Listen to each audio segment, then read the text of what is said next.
Hello dear students, we were discussing chapter surface chemistry and topic was colloids. बेटा colloids में अब next topic है methods to purify colloids. colloids को किस तरीके से हम purify कर सकते हैं? बेटा सबसे पहला मेथड है by dialysis. हम dialysis करके colloids को purify कर सकते हैं.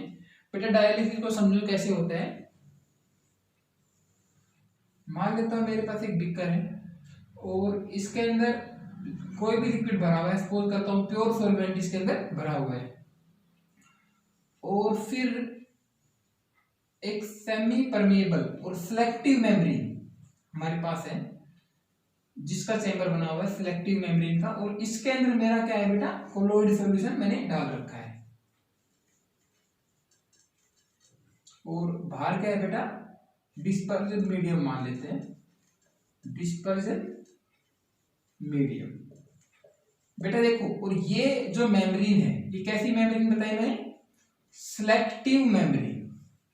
दिस मेम्ब्रेन इज सिलेक्टिव और semipermeable membrane. It is selective membrane. बेटा देखो ये सिलेक्टिव मेम्ब्रेन किस तरीके से है कि कोलोइड के पार्टिकल्स का साइज तो बड़ा होता है और जो इम्प्योरिटीज होती है बेटा, इम्प्योरिटी जनरली क्या होती है बेटा, इलेक्ट्रोलाइट्स होते हैं, सम आयनिक सब्सटेंस, उनका साइज छोटा होगा और कोलोइड का साइज बड़ा. तो इम्प्योरिटीज तो इस सिलेक्टिव मेम्ब्रेन से बाहर निकल जाती हैं लेकिन कोलोइड के पार्टिकल्स इससे बाहर नहीं निकल सकते. तो धीरे धीरे करके बेटा सारी इम्प्योरिटी कोलोइड वाले सॉल्यूशन से निकल के कहां चली जाएंगी, डिस्पर्जन मीडियम में, फिर बोल सकते हैं प्योर सॉल्यूशन के अंदर, प्योर सॉल्वेंट के अंदर चली जाएंगी सारी की सारी इम्प्योरिटीज. तो मैं बोल सकता हूं बेटा कि size of colloid particles is large as than impurities. So बेटा इससे क्या होगा, impurities तो है वो सेमी परमेएबल या सेलेक्टिव मेम्ब्रेन से पास हो जाएंगी लेकिन कोलोइड नहीं होगा. सो impurities passes through, so impurities passes through selective membrane. और इस तरीके से मेरे पास प्योर कोलोइड बच जाएगा. बेटा इसके बाद जो सेकंड मेथड है उसको बोलते हैं इलेक्ट्रोडायलिसिस. नाम में देखो बेटा, इलेक्ट्रोडायलिसिस. बेटा इलेक्ट्रोडायलिसिस क्या होता है, हम लोगों ने डायलिसिस के बारे में पढ़ लिया. इलेक्ट्रोडायलिसिस क्या होता है बेटा, dialysis in presence of electricity. जब इलेक्ट्रिसिटी का यूज हम लोग कर लें डायलिसिस में तो क्या बोलेंगे, electrodialysis. It means dialysis in presence of, dialysis in presence of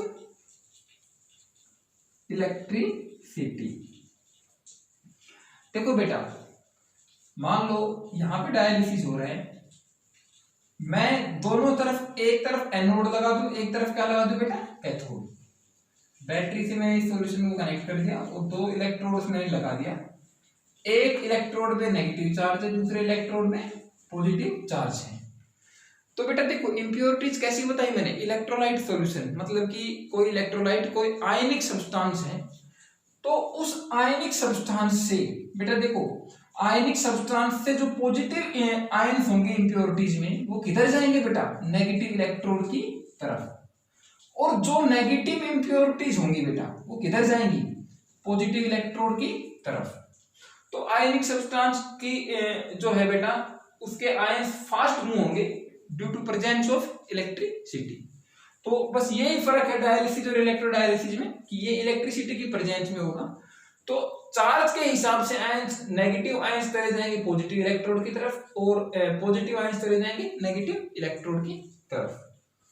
उसके बाद बेटा नेक्स्ट मेथड है अल्ट्रा फिल्ट्रेशन.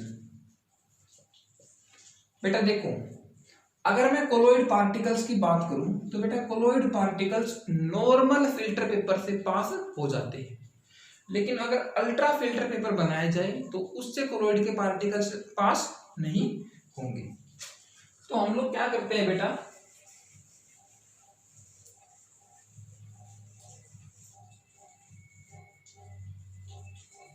इस तरीके से फनल लेते हैं और फनल को एक बीकर में डाल लेते हैं नीचे, this is beaker and this is funnel. और फनल के अंदर बेटा मैंने क्या किया, फनल के अंदर मैंने डाल दिया अल्ट्रा फिल्टर पेपर। फनल के अंदर क्या डाल रखा है बेटा मैंने, ultra filter paper, this is ultra filter paper.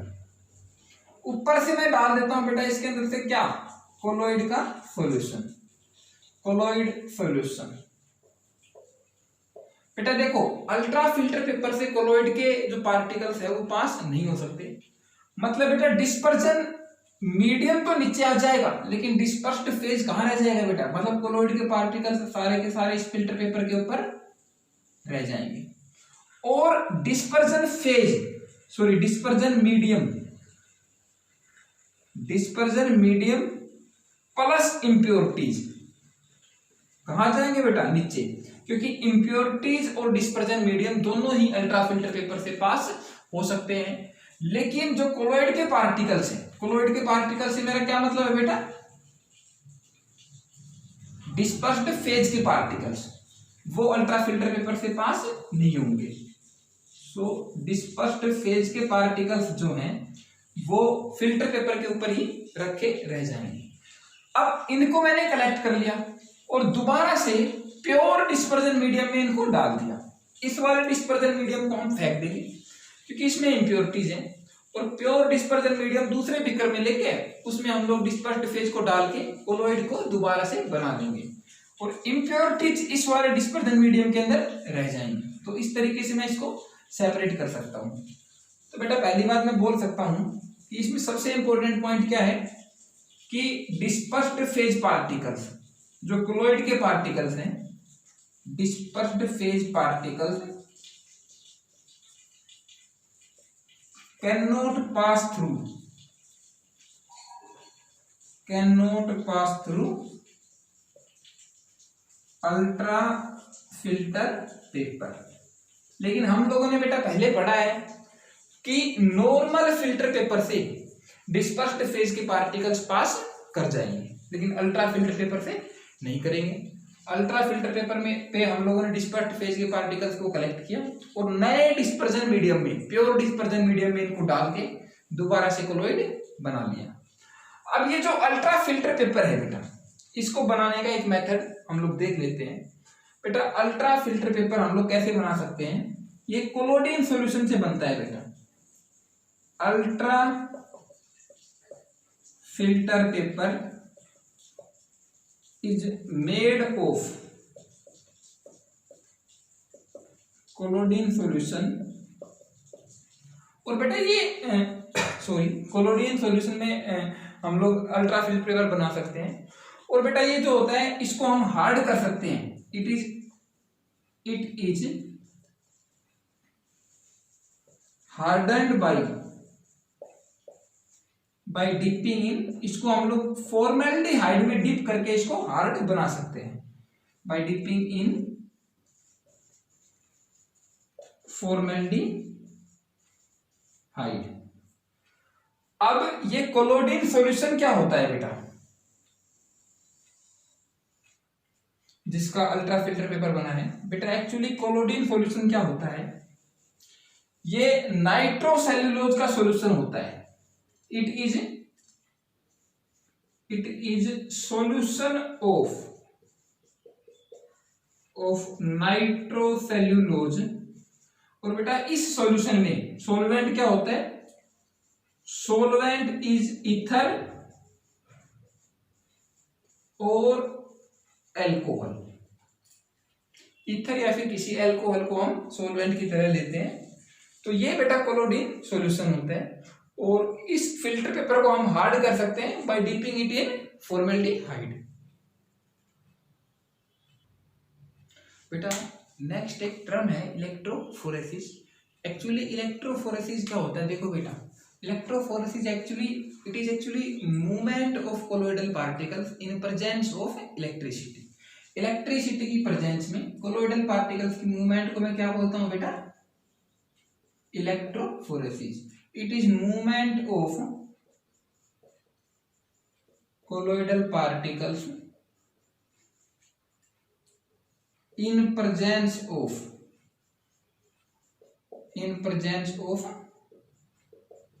Electricity. मान लेता हूं मेरे पास कोलोइड है और मैंने इसके अंदर बेटा इलेक्ट्रोड्स लगा दिए, मतलब इलेक्ट्रिसिटी इसके अंदर से मैंने पास कर दी।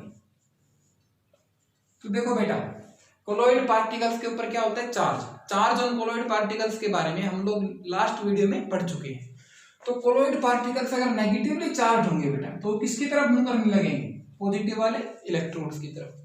और अगर कोलोइड पार्टिकल्स पॉजिटिवली चार्ज है बेटा, उनके ऊपर पॉजिटिव चार्ज है, तो कौन सी इलेक्ट्रोड की तरफ जाएंगे, नेगेटिव की तरफ।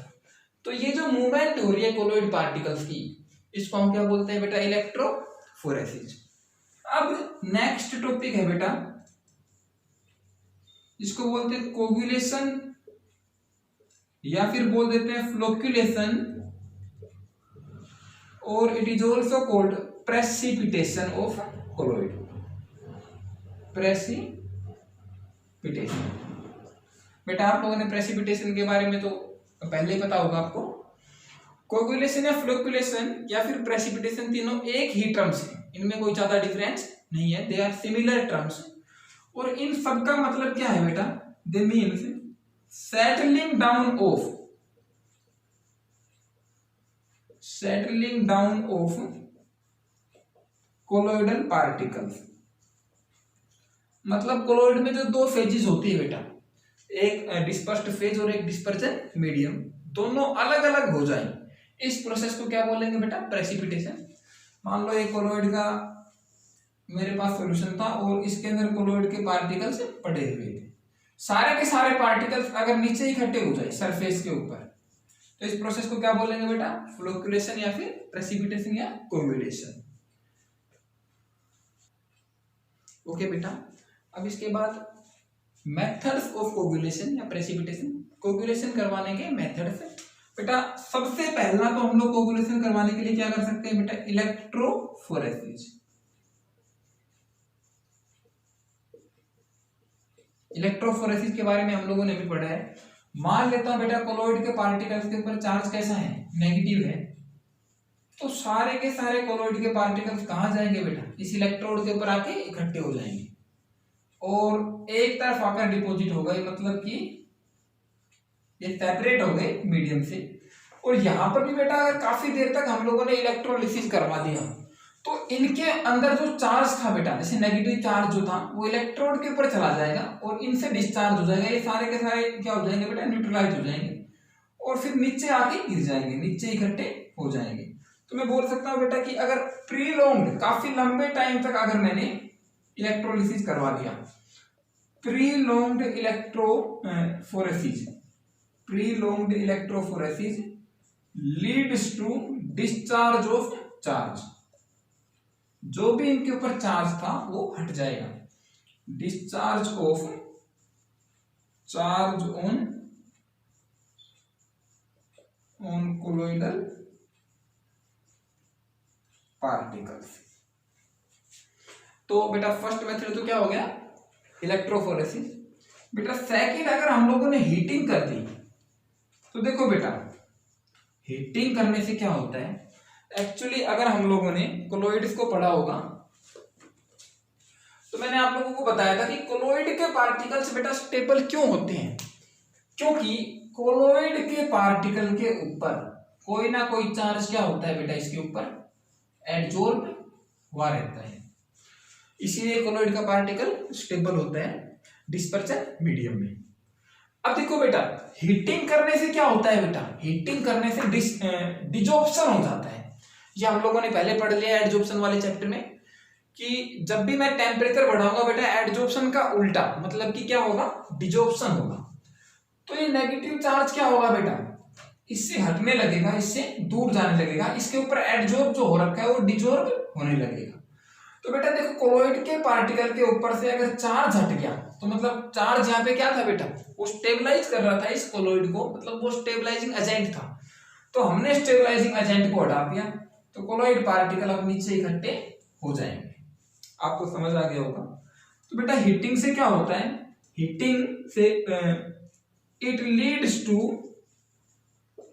Desorption of, it leads to desorption of charge adsorbed on colloid particle। और बेटा कोलॉइड पार्टिकल का अगर चार्ज हट गया तो वो क्या हो जाएगा बेटा, डिस्टेबलाइज हो जाएगा। और उसके बाद नेक्स्ट जो मेथड है बेटा, थर्ड जो मेथड है कोगुलेशन करवाने का बेटा, वो है प्रीलोंग्ड। प्रीलोंग्ड मीन्स लंबे समय तक, प्रीलोंग्ड डायलिसिस। बेटा डायलिसिस के बारे में आप लोगों ने पहले पढ़ लिया है। देखो किस तरीके से डायलिसिस अगर होगा तो उससे कोगुलेशन या प्रेसिपिटेशन हो सकता है। आप लोग बोलोगे सर डायलिसिस तो एक मेथड है इंप्योरिटीज को हटाने का, मैंने उस टॉपिक में पढ़ाया था इसको, डायलिसिस को, to remove impurities from colloid particles. बेटा एक्चुअली देखो क्या हो रहा है, डायलिसिस में क्या था, एक सेमी परमिएबल या सिलेक्टिव मेम्ब्रेन थी, सिलेक्टिव मेम्ब्रेन थी, और इसके बीच में क्या थे बेटा, कोलॉइड के पार्टिकल्स थे, कोलॉइड का सॉल्यूशन था, और बाहर प्योर मीडियम पड़ा हुआ था। बाहर क्या था बेटा, प्योर मीडियम।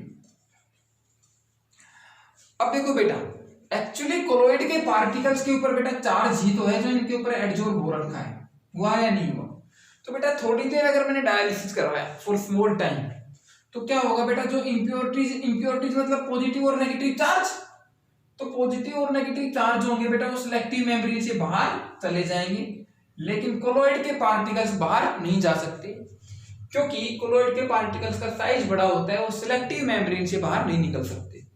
लेकिन मैंने डायलिसिस अगर लंबे टाइम तक करवा दिया, फॉर प्रीलोंग टाइम के लिए मैंने करवाया, तो बेटा जो ये आयंस इसके ऊपर एडजॉर्ब हो रखे हैं कोलॉइड के पार्टिकल्स के ऊपर, नेगेटिव या पॉजिटिव आयंस, बेटा वो भी क्या करेंगे, सेमी परमिएबल मेम्ब्रेन से बाहर जाने लगेंगे काफी लंबे समय तक अगर मैंने डायलिसिस करवा दिया।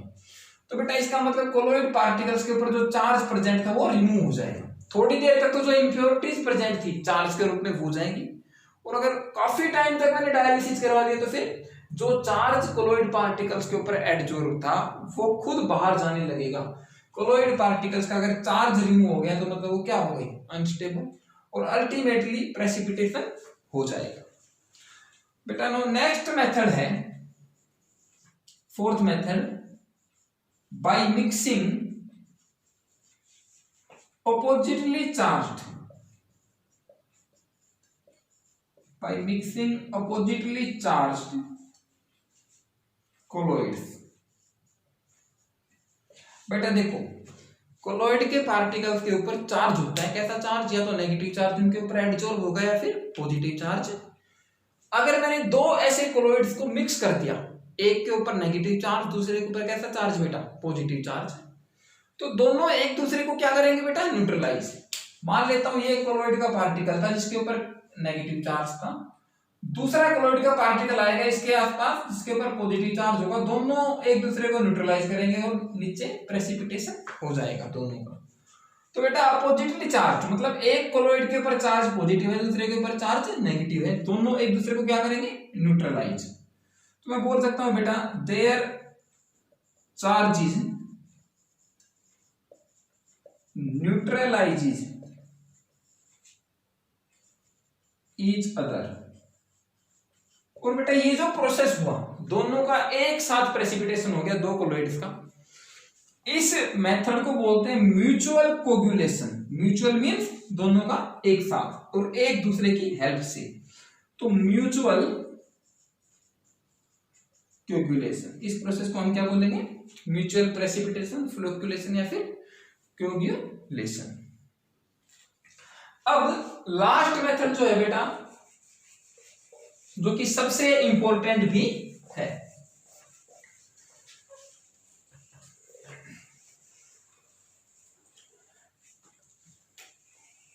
फ्लक्चुएशन या फिर प्रेसिपिटेशन करवाने के लिए बेटा लास्ट मेथड क्या है, fifth method, by adding electrolyte को ऐड करके हम कोगुलेशन या फिर प्रेसिपिटेशन कर सकते हैं। देखो बेटा, इलेक्ट्रोलाइट को ऐड करने का मतलब क्या है, मान लेता हूं मेरे पास ये कोलोइड था और कोलोइड के अंदर जो कोलोइड के पार्टिकल्स हैं उनके ऊपर चार्ज कैसा था बेटा, नेगेटिव चार्ज था। मैंने बाहर से इलेक्ट्रोलाइट डाल दिया, मान लेता हूं KCl डाल दिया बेटा। इलेक्ट्रोलाइट मतलब कोई भी आयनिक सब्सटेंस। तो बेटा जो इलेक्ट्रोलाइट के अंदर जो कैटायन है जिसके ऊपर पॉजिटिव चार्ज है, वो इस एनायन को क्या करेगा बेटा, ये जो नेगेटिव चार्ज वाला कोलोइड है इसको न्यूट्रलाइज कर देगा। नेगेटिव चार्ज के पास पॉजिटिव आके चिपक गया, मतलब कि इसको क्या कर दिया, न्यूट्रलाइज। तो न्यूट्रलाइज होने के बाद वो कहां जाएगा बेटा, नीचे प्रेसिपिटेट हो जाएगा। और अगर पॉजिटिव चार्ज कोलोइड होता बेटा तो उसको कौन न्यूट्रलाइज करता, Cl- एनायन। पॉजिटिव वाले को नेगेटिव वाला, नेगेटिव वाले को पॉजिटिव वाला न्यूट्रलाइज करेगा। तो मैं बोल सकता हूं बेटा कि इलेक्ट्रोलाइट को अगर मैंने डाल दिया काफी ज्यादा कंसंट्रेशन में, देखो बेटा आप लोग बोलोगे कि सर ये काफी ज्यादा कंसंट्रेशन में क्यों लूंगी, क्योंकि बेटा कम कंसंट्रेशन के अंदर तो इलेक्ट्रोलाइट इसको स्टेबलाइज कर रहा है। इस कोलोइड के पार्टिकल के ऊपर कौन चिपक रखा है बेटा, इलेक्ट्रोलाइट। कोई आयनिक सब्सटेंस ही तो चिपक रखा है, एडजॉर्ब हो रखा है, जिसने इसको क्या किया है, स्टेबलाइज। तो इसका मतलब ये है कि इलेक्ट्रोलाइट अगर मैंने डाल दिया ज्यादा कंसंट्रेशन में तो वो कोलोइड को न्यूट्रलाइज करेगा। मतलब electrolyte on adding in high concentration या हाई अमाउंट causes कोगुलेशन। अब देखो बेटा, मान लेता हूं मेरे पास कोई कोलोइड है FeCl3 और इसके अंदर Fe+3, इसके ऊपर एडजॉर्ब हो रही है। मतलब ये कोलोइड कैसा है बेटा, पॉजिटिवली चार्ज्ड है। Sorry, FeOH thrice, ferric hydroxide अगर मेरे पास कोलोइड है और इसके ऊपर Fe+3 आयंस क्या हो रखे हैं बेटा, एडजॉर्ब हो रखे हैं, चिपक रखे हैं। इसके लिए ये क्या है बेटा, एक स्टेबलाइजिंग एजेंट है, स्टेबलाइजिंग एजेंट। और स्टेबलाइजिंग एजेंट पॉजिटिव है, इसका मतलब कोलोइड कैसा है बेटा, पॉजिटिवली चार्ज्ड। इस कोलोइड में मैंने बाहर से ऐड कर दिया बेटा KCl। क्या ऐड कर दिया इसके अंदर, KCl।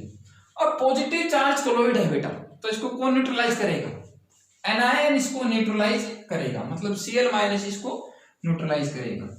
तो KCl के अंदर से किस आयन ने इसको किया न्यूट्रलाइज, Cl- ने।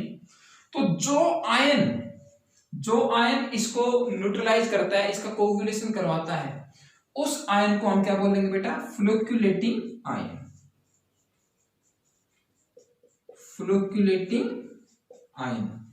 फ्लोक्युलेटिंग आयन क्या होता है बेटा, आयन रिस्पॉन्सिबल फॉर कोगुलेशन। उस आयन को हम क्या बोलेंगे, फ्लोक्युलेटिंग आयन। सो बेटा इसके बाद फ्लोक्युलेटिंग आयन के लिए एक रूल होता है which is important for your CBSE board. It is called Hardy-school rule.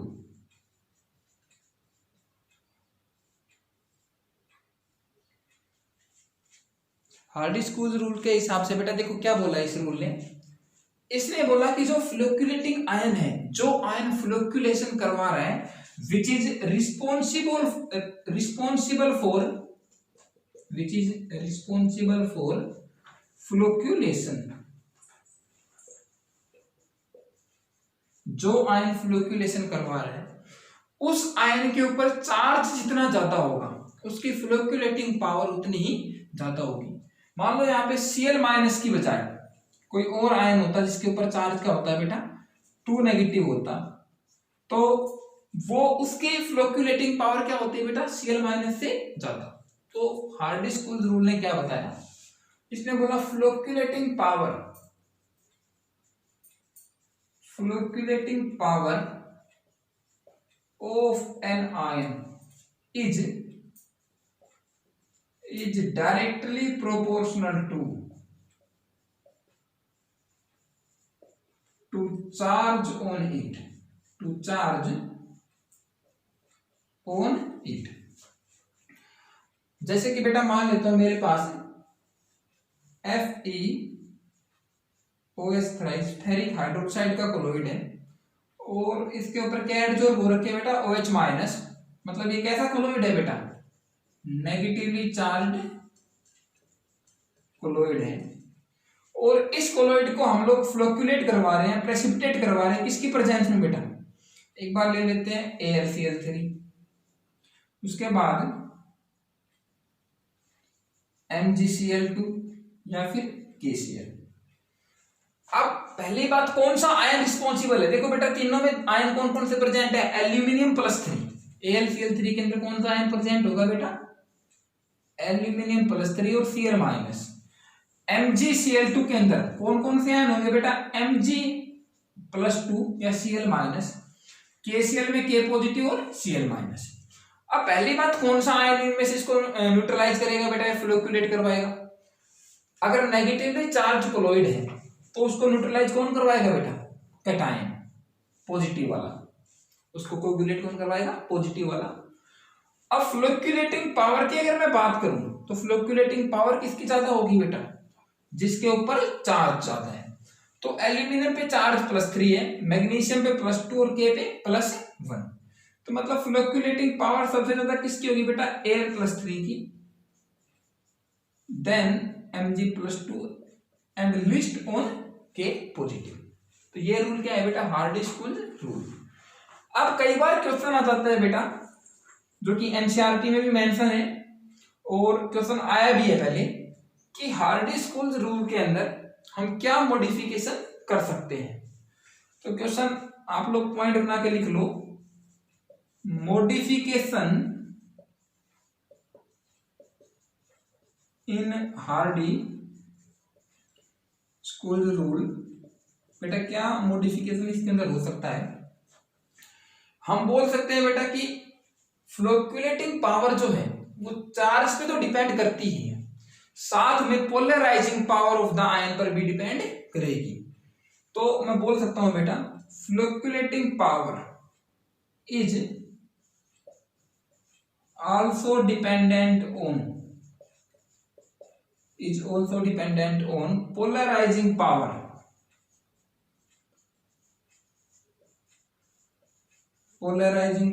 Of ion.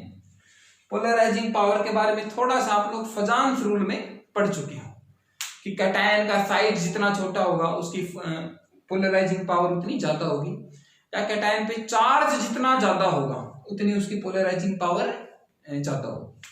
तो कैटायन के लिए तो क्या था बेटा, higher charge smaller size, polarising power के डायरेक्टली प्रोपोर्शनल होंगे। बेटा नेक्स्ट एक टर्म है फ्लोक्यूलेशन वैल्यू। तो बेटा फ्लोक्यूलेशन वैल्यू क्या होती है, एक्चुअली किसी भी आयन के लिए जो फ्लोक्यूलेशन करवा रहा है, फ्लोक्यूलेशन मतलब प्रेसिपिटेशन ही करवा रहा है कोलोइड का। बेटा फ्लोक्यूलेशन वैल्यू क्या होती है कि 1 लीटर कोलोइड को प्रेसिपिटेट करवाना है तो उसके लिए कितने मिलीमोल्स फ्लोक्यूलेटिंग आयन के लगेंगे, और टाइम कितना है बेटा 2 आवर्स। तो इस वैल्यू को, उतने नंबर ऑफ मिलीमोल्स को हम क्या बोलेंगे बेटा, फ्लोक्यूलेशन वैल्यू। दोबारा बताता हूं, फ्लोक्यूलेशन वैल्यू क्या होता है बेटा, number of millimoles of electrolyte या flocculating ion required for flocculation of 1 litre colloid in 2 hours. बेटा लिख के बताता हूं, it is number of millimoles, इसको बिल्कुल ऐसे ही याद रखना है, क्या लेना है बेटा, number of millimoles of flocculating ion required for flocculation of 1 liter colloid in 2 hours। कितने घंटे में बेटा, 2 घंटे में। अब देखो बेटा मेरे पास मान लेता हूं दो आयन है एक ए पॉजिटिव, दूसरा बेटा बी पॉजिटिव, जो कि फ्लोक्यूलेटिंग आयंस हैं। 1 लीटर कोलॉइड को फ्लोक्यूलेट मतलब प्रेसिपिटेट करवाने के लिए ए पॉजिटिव के लग गए 5 मिलीमोल्स और बी पॉजिटिव के लग गए बेटा 2 मिलीमोल्स। तो इसका मतलब इसकी फ्लोक्यूलेशन वैल्यू कितनी है ए पॉजिटिव की 5 और बी पॉजिटिव की कितनी है बेटा 2 फ्लोक्यूलेशन वैल्यू। अब आप लोग ये बताओ बेटा कि फ्लोक्यूलेटिंग पावर किसकी ज्यादा थी। देखो बेटा दोनों ने कितने सॉल्यूशन को फ्लोक्यूलेट करवाया, इसने भी 1 लीटर को, इसने भी 1 लीटर को, लेकिन बी पॉजिटिव ने 1 लीटर को कोगुलेट करवा दिया, कितने मिलीमोल्स लगे 2, लेकिन यही काम करने के लिए ए पॉजिटिव के कितने मिलीमोल्स लग गए बेटा 5 मिलीमोल्स लग गए। तो इसका मतलब ये है कि पावर किसकी ज्यादा है बेटा बी पॉजिटिव की, क्योंकि 1 लीटर को कोगुलेट करवाने के लिए इसने सिर्फ अपने 2 मिलीमोल्स ही यूज किए हैं। तो मैं बोल सकता हूं बेटा कि फ्लोक्यूलेशन वैल्यू जिसकी कम होगी उसकी पावर क्या होगी बेटा ज्यादा। तो बोल सकते हैं कि flocculation power is inversely proportional to flocculation value. जितनी ज्यादा वैल्यू उतनी पावर कम, तो ये फ्लोक्यूलेशन वैल्यू। तो इसका मतलब बेटा हम लोगों ने क्या समझा कि इलेक्ट्रोलाइट जो है बेटा, इलेक्ट्रोलाइट मतलब कोई भी चार्ज स्पीशीज, कोई भी चार्ज सोल्ट, वो मेरे कोलॉइड को क्या कर रहा है बेटा डिस्ट्रॉय कर रहा है, कोलॉइड को डिस्पर्स्ड फेज और डिस्पर्जन मीडियम को अलग अलग कर दे रहा है, मतलब कोगुलेशन करवा रहा है। तो देखो बेटा अगर मुझे इसको बचाना है, प्रिवेंट करना है, तो इसके लिए मैं क्या कर सकता हूं, मैं लायोफोबिक कोलॉइड को प्रिवेंट कर सकता हूं उसके अंदर लायोफिलिक कोलॉइड डाल के। तो बोल सकता हूं बेटा कि lyophobic colloid can be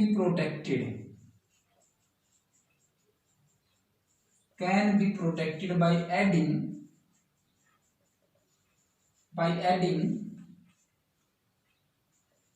lyophilic colloid to it,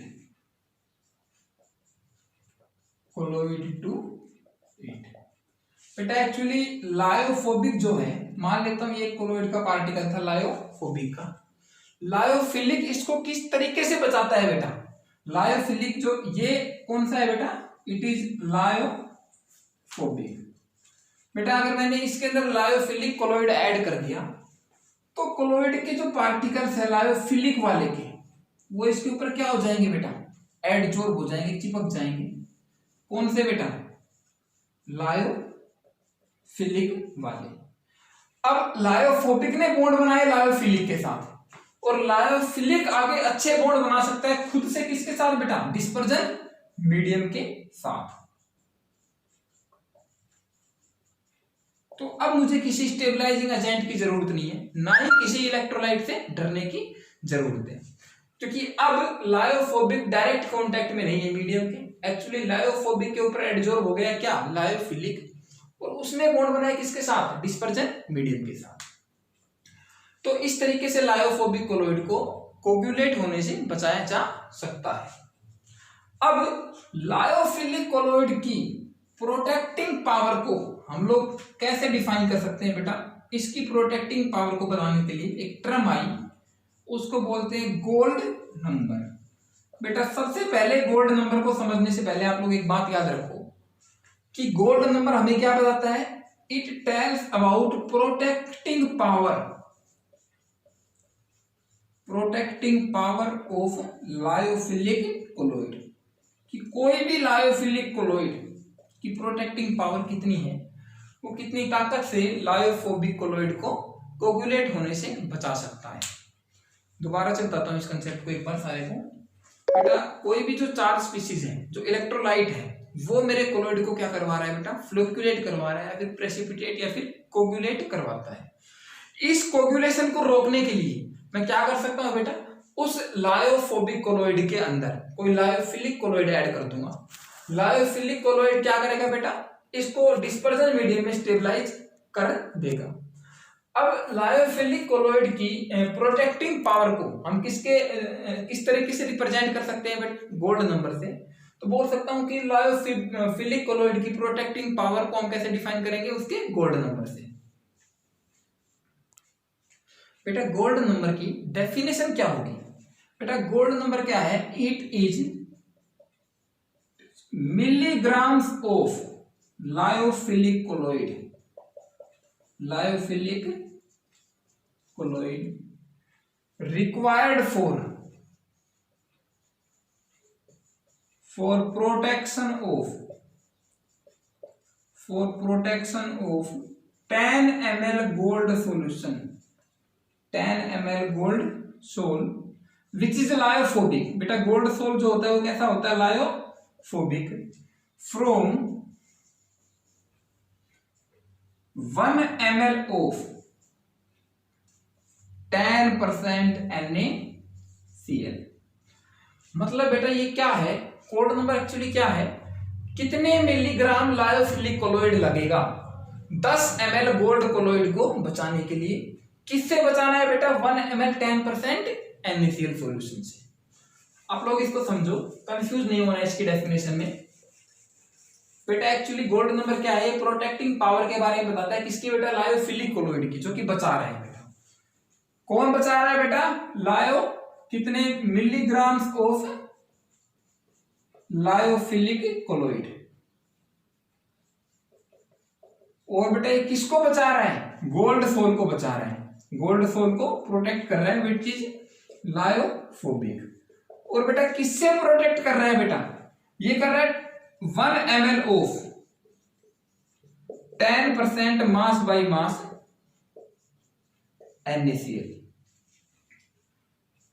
मतलब देखो बेटा गोल्ड सोल लायोफोबिक है, इसमें अगर मैंने NaCl डाल दिया, Na पॉजिटिव Cl माइनस मतलब इलेक्ट्रोलाइट अगर मैंने इसमें ऐड कर दिया, तो इसको क्या करवा देगा?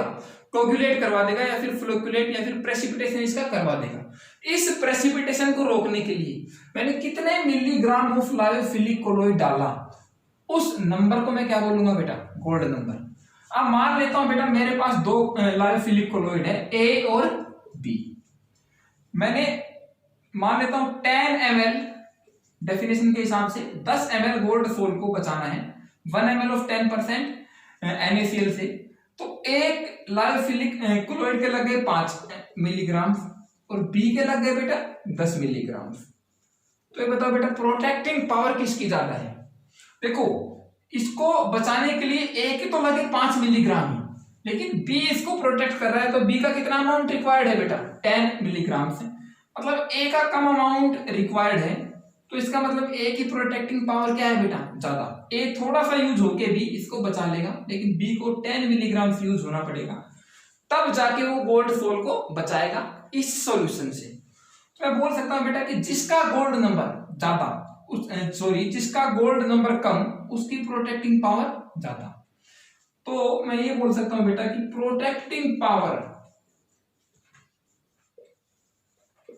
Protecting power is inversely proportional to gold number. मतलब देखो गोल्ड नंबर क्या होता है बेटा? कितने मिलीग्राम लायोफिलिक कोलॉइड लगा 10 ml गोल्ड सोल को बचाने के लिए। किससे बचाना है? 1 ml 10% NaCl। दो कोलॉइड है A और B लायोफिलिक। A के 5 मिलीग्राम लग सकते हैं इसको बचाने के लिए, और B के 10 मिलीग्राम इसको बचाने के लिए। तो इसका मतलब A ज्यादा पावरफुल है। तो मैं कह सकता हूं बेटा जिसका गोल्ड नंबर कम है उसकी प्रोटेक्टिंग पावर क्या है बेटा? ज्यादा। क्वेश्चन आ गया, कोगुलेशन ऑफ 100 ml, मतलब कि 100 ml गोल्ड कोलॉइड है और इसका कोगुलेशन हमने प्रिवेंट किया, मतलब बचाया क्या डाल के बेटा? इसमें 0.25 ग्राम ऑफ स्टार्च। स्टार्च क्या है बेटा? एक लायोफिलिक कोलॉइड है स्टार्च। लायोफिलिक मतलब जो बचा रहा है गोल्ड सोल को।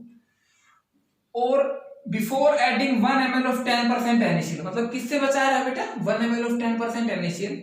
हमें गोल्ड नंबर कैलकुलेट करना है, बिल्कुल सिंपल न्यूमेरिकल है। देखो बेटा पहली बात तो बाय डेफिनेशन हमें कितने ml गोल्ड सोल को प्रोटेक्ट करना है बेटा? 10 ml को। और यहाँ पे बेटा ये जो स्टार्च है ये 0.25 ग्राम, इसने कितने ml को प्रोटेक्ट किया बेटा? 100 ml को।